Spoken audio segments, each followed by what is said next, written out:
ओम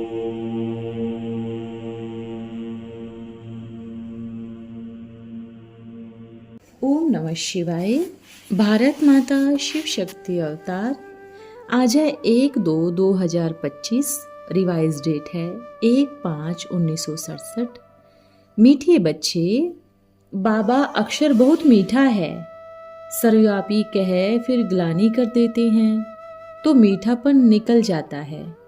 भक्ति मार्ग में इतने प्यार से पूजा नहीं कर सकते हैं क्योंकि जानते ही नहीं।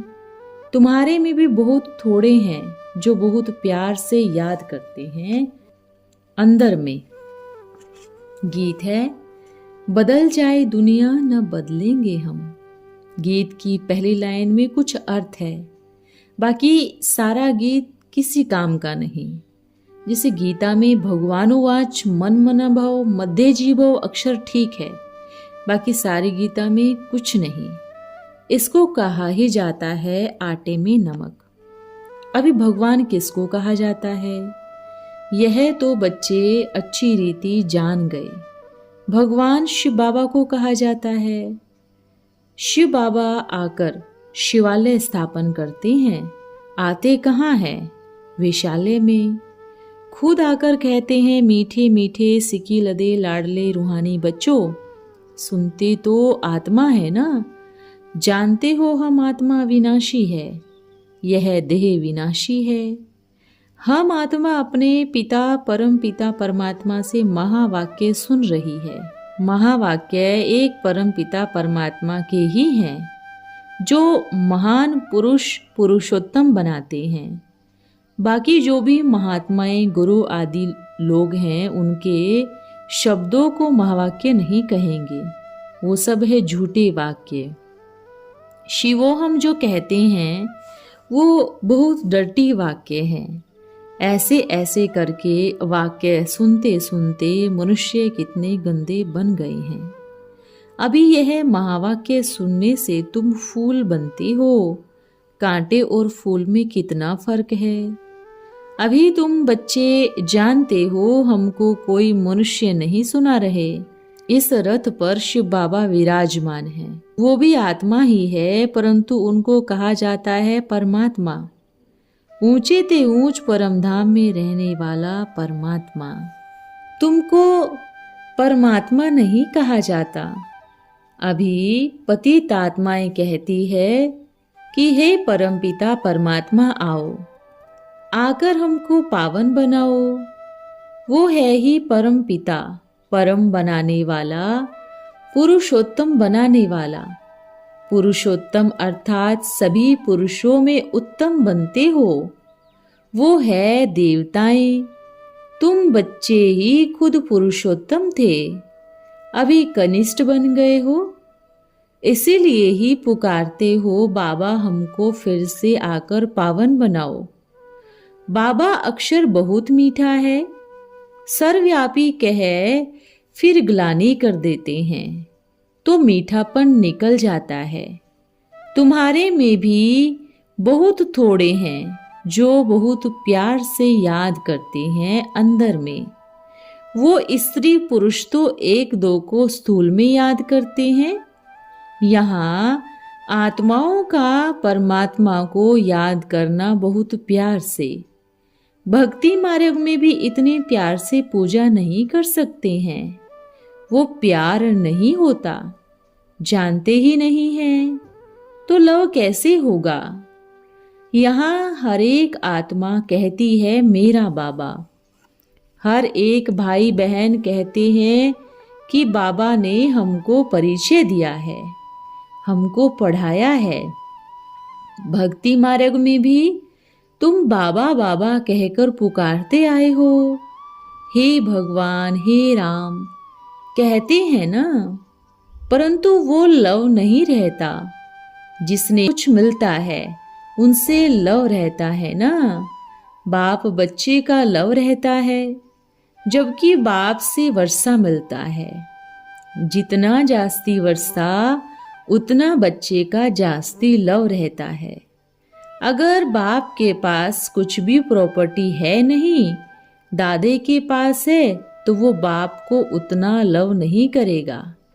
समझेंगे इससे दादे से पैसे मिलेंगे, लेकिन यहाँ तो है ही बेहद की बात। तुम बच्चे जानते हो, हमको बाप पढ़ाते हैं, यह तो बहुत ही खुशी की बात है। भगवान हमारा बाप है, वो इनमें आकर हमको सृष्टि की आदि मध्य अंत का ज्ञान सुनाते हैं। रचता बाप को कोई भी नहीं जानते, वो न जानने के कारण फिर अपने को परमात्मा कह देते हैं, शिवोहम कह देते हैं। जैसे कोई बच्चे से पूछो तुम्हारे बाप का नाम क्या है, कहेगा फलाना है। उनके बाप का नाम क्या है, आखिरीन कह देते हैं हम। अब तुम बच्चे जानते हो कि उन सब बापों का बाप है जरूर। हमको जो अब बेहद का बाप मिला है, उनका कोई बाप है नहीं। शिव बाबा ऊंचे ते ऊंच बाप है, तो बच्चों को भी अंदर में खुशी रहनी चाहिए ना। शिवोहम कहने वालों को इतनी खुशी नहीं होगी, क्योंकि प्राप्ति कुछ भी नहीं है। उनको फॉलो करने वाले भी मुफ्त में कितने धक्के खाते हैं। धक्के खाते खाते माथा टेकते टेकते माथा ही घिस जाता है। बहुत पैसे भी खर्च करते रहते हैं, प्राप्ति कुछ भी नहीं है। भक्ति मार्ग में अगर आमदनी होती तो भारतवासी तो बहुत साहूकार हो जाते। यह मंदिर आदि बनाने में करोड़ों रुपए खर्च करते हैं। तुम्हारा सोमनाथ का मंदिर सिर्फ एक ही तो नहीं था ना, सभी राजाओं के पास मंदिर थे। तुमको भी कितने पैसे दिए थे? 5000 वर्ष पहले तुमको विश्व का मालिक बनाया था। ऐसे और कोई कह नहीं सकते। एक बाप ही कह सकते हैं कि आज से 5000 वर्ष पहले तुमको राजयोग सिखाकर ऐसा बनाया गया था। बुद्धि में यह आना चाहिए ना कि हम ऊंच थे, फिर पुनर्जन्म लेते लेते अब एकदम जमीन में आकर पड़े हैं। पूरे इंसॉल्वेंट कोड़ी मिसल आकर बन गए हैं। फिर अभी हम ऊंच बाबा के पास जाते हैं, जो ही हमको विश्व का मालिक बनाते हैं। यह एक ही यात्रा है जिससे आत्माओं को परमात्मा मिलता है, तो अंदर में वो लव रहना चाहिए ना। यहाँ आते हो तो बुद्धि में आना चाहिए कि हम उस बाप के पास जाते हैं जिनसे हमको फिर से स्वर्ग की बादशाही मिलती है। वही बाप हमको शिक्षा देते हैं, बच्चों दैवी गुण धारण करो, सर्वशक्तिवान मुझ बाप को याद करो। मैं कल्प कल्प आकर कहता हूँ कि मामेकम याद करो तो विकर्म विनाश होंगे। दिल में यह आना चाहिए कि हम बेहद के बाप के पास आए हैं। बाप कहते हैं मैं इनकॉग्निटो हूँ। आत्मा भी कहती है मैं गुप्त हूँ। बहुत छोटी सी बिंदी इतने बड़े शरीर में विराजमान होकर यहाँ 84 जन्मों का पाठ बजाती हूँ। यह पाठ कोई शरीर में नहीं है, वो तो आत्मा में है ना। यह बातें तुम अभी समझते हो। हम जाते हैं शिव बाबा ब्रह्मा दादा के पास, जो कि कंबाइंड है। उनसे हम मिलने जाते हैं, उनसे पढ़कर हम विश्व के मालिक बनते हैं। अंदर से कितनी बेहद की खुशी होनी चाहिए। जब मधुबन आते हो, अपने घर से निकलते हो, तो अंदर में गुदगुदी होनी चाहिए। हम तो जाते हैं बेहद के बाप के पास में। बाप हमको पढ़ाने के लिए आए हैं, हमको दैवी गुण धारण करने की युक्ति बताते हैं। ऐसे निकलते समय अंदर में बहुत खुशी होनी चाहिए। जैसे कन्या पति के साथ मिलती है तो उसका मुखड़ा ही खिल जाता है।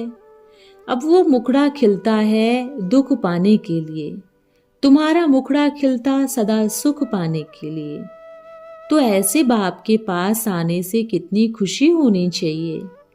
अभी हमको बेहद का बाप मिला है, सतयुग में जाएंगे फिर डिग्री कम हो जाएगी। अभी तो तुम ब्राह्मण ऐश्वर्य संतान हो। भगवान बैठ पढ़ाते हैं, वो हमारा बाप भी है, फिर टीचर बनकर पढ़ाते हैं, फिर पावन बनाकर साथ भी ले जाएंगे। हम आत्मा अब इस छीछी रावण राज्य से छूटते हैं। अंदर में बहुत अथाह खुशी होनी चाहिए, जबकि बाप विश्व का मालिक बनाते हैं। तो पढ़ाई कितनी अच्छी रीति पढ़नी चाहिए। स्टूडेंट अच्छी रीति पढ़ते हैं तो अच्छे मार्क्स से पास होते हैं। यहाँ कहते भी हैं बाबा हम नारायण बनेंगे, है ही नर से नारायण बनने की कथा। वो झूठी कथाएं जन्म जन्मांतर सुनते आए हो। अभी बाबा से एक ही बार तुम सच्ची कथा सुनते हो, वो फिर भक्ति मार्ग में चला आता है। जैसे शिव बाबा ने इनका आधार लिया, उसकी फिर बड़ी बड़ी जयंती मनाते आते हैं। वो कब आया, कैसे आया, क्या किया, कुछ भी नहीं जानते हैं। बड़े धूमधाम से सिर्फ जयंती मनाते हैं। कृष्ण के लिए भी कह देते हैं कंसपुरी में आया। अब वो पतित दुनिया में कैसे जन्म लेगा। अब बाबा कंसपुरी में आए हैं फिर से कृष्णपुरी स्थापन करने। यह बाप बैठ समझाते हैं तो बच्चों को कितनी खुशी होनी चाहिए। हम बेहद के बाप पास जाते हैं, अनुभव भी सुनाते हैं ना। हमको फलाने द्वारा तीर लगा कि बाबा आए हैं, बस उसी दिन से लेकर हम बाप को ही याद करते हैं। यह है तुम्हारी बड़े ते बड़ी यात्रा, बाप के पास जाने की यात्रा। बद्री नारायण व अमरनाथ पर जाते हैं ना। बद्रीनाथ कोई बैल पर आते नहीं हैं, बाबा तो चैतन्य हैं। बच्चों के पास जाते भी हैं। जैसे हम आत्मा मिलती है, अब परमात्मा बाप भी बोलते हैं इनके शरीर द्वारा। आत्मा ही सब कुछ करती है, पाठ बजाती है। हम आत्मा ब्राह्मण बनी है। वो जिस्मानी एक्यूपेशन तो तुम्हारा है ही। अभी यह बाप ने सुनाया है, हम आत्मा है। हम बाप के पास जाते हैं पढ़ने के लिए। यह है भविष्य 21 जन्मों के लिए, वो है इस जन्म के लिए। अब कौन सी पढ़ाई पढ़नी चाहिए, वो कौन सा धंधा करना चाहिए। बाप कहते हैं दोनों करो। सन्यासियों मिसल घर बार छोड़ जंगल में नहीं जाना है। यह तो प्रवृत्ति मार्ग है ना। दोनों के लिए यह पढ़ाई है। सब तो पढ़ेंगे भी नहीं, कोई अच्छा पढ़ेंगे, कोई कम। कोई को तो एकदम तीर लग जाएगा, कोई तो बावले मिसल हंसते बोलते रहेंगे। जैसे कि हर एक अपना अपना निकालते हैं। पुजारियों का भी है एक धंधा है। कोई कहते हैं हम समझने की कोशिश करेंगे, कोई कहते हैं यह तो एकांत में समझने की बातें हैं, बस फिर गुम हो जाते हैं। कोई को तीर लगेगा तो आकर समझेंगे। कोई कहते हैं हमको फुर्सत नहीं है, समझो तीर लगा भी नहीं है। बाबा को तीर लगा, फट से छोड़ दिया, समझा कि बादशाही मिलती है। उनके आगे यह क्या, हमको तो बाप से राजाई लेनी है।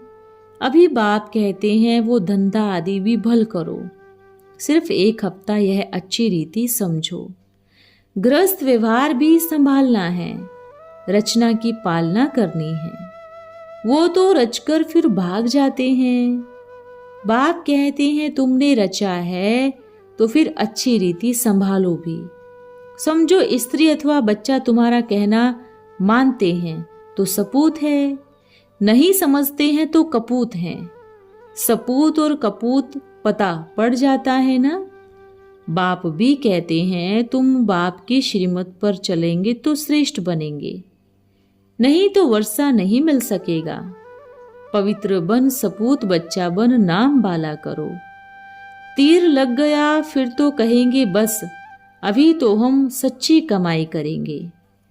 बाप आए हैं शिवालय में ले जाने, तो कौन निभागा कमबख्त होगा जो वेश्यालय में रहना चाहेगा। शिवालय में जाने के लिए फिर लायक भी बनना है ना। मेहनत है। समझो कोई के पति ने जाकर दूसरी शादी भी की, फिर अभी याद करते हैं तो बुलाते हैं तो जा सकते हैं। बोलो अब शिव बाबा को याद करो, मौत सामने खड़ी है, कल्याण तो उनका भी करना है ना। बोलो अब बाप को याद करो तो विकर्म विनाश होंगे। पियर घर और ससुर घर का भी उदाहरण देते हैं। जब बुलाया है तो फर्ज होता है कि उनका भी कल्याण करे, रहम दिल बनना चाहिए। साधु संत आदि कोई भी हो, बोलो तुम्हारा यह है भक्ति मार्ग। ज्ञान का सागर तो एक ही भगवान है। वो कहते हैं हे बच्चे, तुम मूल वतन में पवित्र थे, अभी तो यह दुनिया ही पतित है। तभी पुकारते हैं कि हे पतित पावन आओ। मनुष्य पतित तमो प्रधान है तो दुनिया भी तमो प्रधान है। वह सतो प्रधान दुनिया में मनुष्य भी सतो प्रधान थे। हर चीज नई से फिर पुरानी जरूर होती है। उसको स्वर्ग इसको नर्क कहा जाता है। नर्क में सभी आत्माएं पतित हैं। गंगा में स्नान कर पावन होने जाते हैं तो पतित ठहरे ना। पहले तो समझेंगे कि हम पतित हैं, इसलिए ही पावन बनना है। बाप आत्माओं को कहते हैं मुझे याद करो तो तुम्हारे पाप मिट जाएंगे। साधु संत आदि जो भी हैं, सबको यह मेरा पैगाम दो कि बाप कहते हैं कि मुझे याद करो। इस योग अग्नि से अथवा याद की यात्रा से हमारी खाद निकल जाएगी। बाप कहते हैं पाप नाश हो जाएंगे, तुम पावन बनकर मेरे पास आ जाएंगे, मैं तुम सबको साथ ले जाऊंगा। अच्छा, ओम नमः शिवाय।